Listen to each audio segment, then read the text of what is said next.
A CIA program to aid Syrian rebels fighting the regime of Bashar al-Assad will soon be ended by the Trump administration. So Hari Srinivasan has that. It was a covert program started in 2013 under President Obama in the hopes of forcing Assad from power.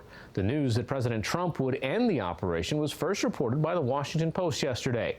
Joining me now for what impact this will have on the conflict in Syria is Faisal Itani, a senior fellow at the Atlantic Council. First, let's talk about what this means, what the strategy is behind this move.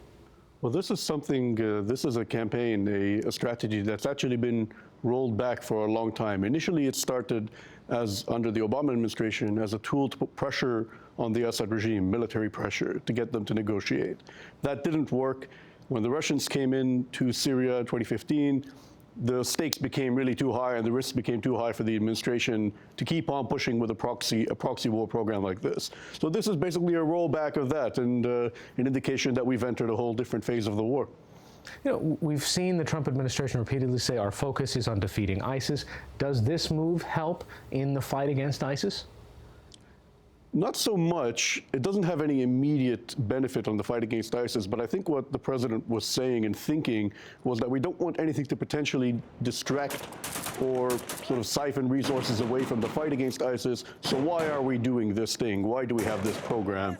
Are we fighting Assad? Why should we be fighting Assad? So I think it's really a question of just eliminating other agendas and keeping one agenda alone. And I do think that some of these people who've been on the U.S. payroll for a long time and they're armed, they will be deployed against jihadi groups in southern Syria. Not all of them, but some of them.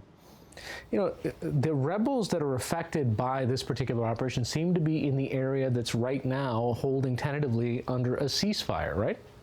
Yeah, absolutely. And I think it's no coincidence that this ceasefire relies on Russian goodwill and Russian intention of actually restraining the regime from breaking that ceasefire. And in return for that, I mean, I think this is part of the calculation, is that we are offering this concession. We're showing the Russians that we are serious about no longer escalating militarily against the regime. And this is a sign of our goodwill and our commitment. Has the strategy of funding, at least in terms of arms, these rebel groups, has that worked? No, because it was never of a sufficient scale or magnitude or quality that would really present a strategic threat to the regime, sufficient military threat to the regime. The regime understood that fairly well when we got slightly into a couple of years into the conflict, really. And the point is that it was never actually meant to put so much pressure on the regime that it would collapse. It was meant to sort of put just enough that it would bring Bashar al-Assad to the negotiating table. And I think obviously that wasn't going to happen, and it didn't. Does this change that equation? Is Bashar al-Assad happier now that if there is officially a de-escalation, at least in terms of support of arms against the people that he's against? I think this is definitely good news for him. It's something, though, that's been happening for a while, but now that it's about to become, I think this is why there's a leak, going to become official U.S. policy, then, yeah, certainly he knows that he's in the clear insofar as there's a U.S. intention to pose a military threat to him. And without the United States backing one of or more of these groups in Syria, there really isn't any way to pose a serious threat to the regime, given that Russia and Iran are fighting on his side. You know, there's the political dimension to it. The Senate Armed Services Committee had John McCain said, even while he's recuperating, I want to read a part of his quote, "If these reports are true, the administration is playing right into the hands of Vladimir Putin. Making any concession to Russia absent a broader strategy for Syria is irresponsible and short-sighted."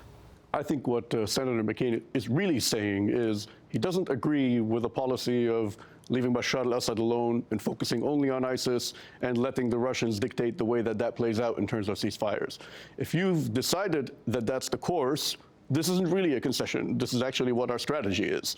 It's only a concession if what our intention is actually to wrest some sort of other concession out of the regime or out of Russia.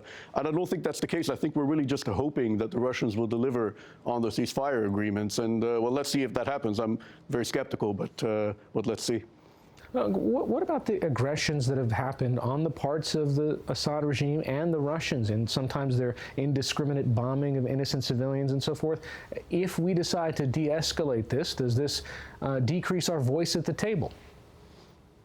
Yes, I think our voice of the table at the table started decreasing when we failed to respond to chemical weapons attacks in August 2013, failed to respond to the Russian entry and the subsequent escalation.